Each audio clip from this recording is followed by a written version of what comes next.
जिले के ब्रह्मपुरा थाना क्षेत्र से 5 जून को एक चीनी नागरिक ली जियाकी को पुलिस ने गिरफ्तार किया था। उसके पास भारत में प्रवेश से संबंधित कोई कागजात नहीं था। पुलिस ने उसे कोर्ट में पेश किया, जहां से उसे न्यायिक हिरासत में खुदीराम बोस केंद्रीय कारागार में भेज दिया गया।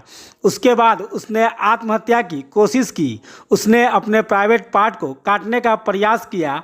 आनन फानन में उसे SKMCH में भर्ती करवाया गया, जहां पर उसने इलाज के दौरान दम तोड़ दिया।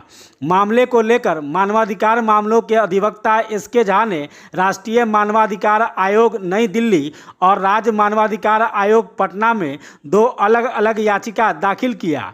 अधिवक्ता श्री झा ने बताया कि चीनी नागरिक के मामले में पुलिस और सरकारी व्यवस्था के द्वारा अंतर्राष्ट्रीय मानवाधिकार कानून का पालन नहीं किया गया। साथ ही उसे सही तरीके से काउंसलिंग नहीं किया गया और उसे चीनी भाषा के जानकार काउंसलर उपलब्ध नहीं कराया गया।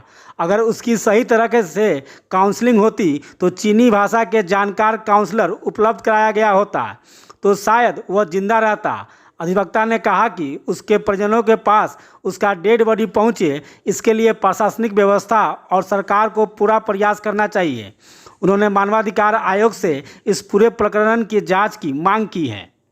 हाँ, वो चीन देश के नागरिक को पुलिस के द्वारा गिरफ्तार किया गया था 5/6/2024 को मुजफ्फरपुर पुलिस के द्वारा। उस पर आरोप यह था कि उसके पास में भारत में प्रवेश संबंधी कोई वैध कागजात नहीं थे, लेकिन और उसके साथ में जो पूछताछ की जो प्रक्रिया अपनाई गई उसमें द्विभाषीय का इस्तेमाल वगैरह नहीं किया गया। ये सब नेग्लिजेंसी हमने बाद में देखा है। जब उसकी मौत हो गई है, विभिन्न समाचार पत्रों के माध्यम से हमको जब जानकारी मिला है कि वह व्यक्ति सुसाइड वगैरह कर लिया, उसकी इलाज हुई, इलाज के दौरान उसकी मौत हो गई। हमने जब पूरे मामले का हमने अध्ययन किया तो हमको यह अध्ययनोपरांत हम इसमें पाए हैं कि इसकी गिरफ्तारी से लेकर के जेल भेजने तक की प्रक्रिया में इसमें अंतर्राष्ट्रीय कानून जो है मानवाधिकार का, वह मानवाधिकार के अंतर्राष्ट्रीय कानून का इसमें काफ़ी जो है सो उल्लंघन किया गया है पुलिस और सरकारी व्यवस्था के द्वारा। पहला लूप फॉल्ट तो यह है कि गूगल ट्रांसलेशन से उसको ट्रांसलेट करके उसको चाइनीज़ भाषा में उससे पूछताछ किया गया और तब उसकी गिरफ्तारी के कारण बताया गया। ऐसी बातें FIR में लिखा हुआ है। यह जबकि कानून कहता है कि उसको द्विभाषीय का इमीडिएट उसकी व्यवस्था कराइए और उससे पूछताछ करिए। जेल में जब इसको भेजा गया, इसको काउंसलिंग की ज़रूरत थी, इसको मनोवैज्ञानिक चिकित्सक की ज़रूरत थी, इसको सही जानकारी की ज़रूरत थी, इसको नहीं दिया गया, जिसके कारण वह डिप्रेशन में चला गया होगा। ऐसा हम लोग अनुमान लगा रहे हैं। डिप्रेशन में जाकर के उसने सुसाइड कर लिया।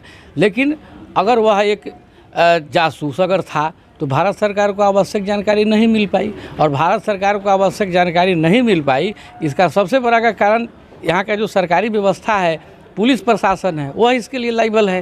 क्योंकि इन लोगों को सेफ करके रखना था उस व्यक्ति को।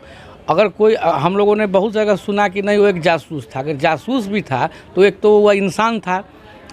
अगर वह चीन देश में अगर उसको खतरा भी था तो आखिर वह कौन था, उसको क्यों खतरा था? इस सारे रहस्य जो है, इस सारी बातें उसी की मौत के साथ में ख़त्म हो गया। और इसकी पूरी जिम्मेवारी यहाँ की सरकारी व्यवस्था है, यहाँ के पुलिस प्रशासन है। इसके लिए हमने national human right commission, Bihar state human right commission में हमने 2 अलग अलग पिटीशन दिया है और हमने इसमें जुडिशियरी इंक्वायरी की डिमांड किया है।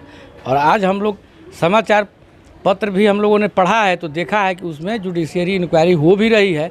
लेकिन हम लोग आयोग के स्तर से भी रिटायर्ड जज के निगरानी में हमने इसकी जांच का मांग किया है।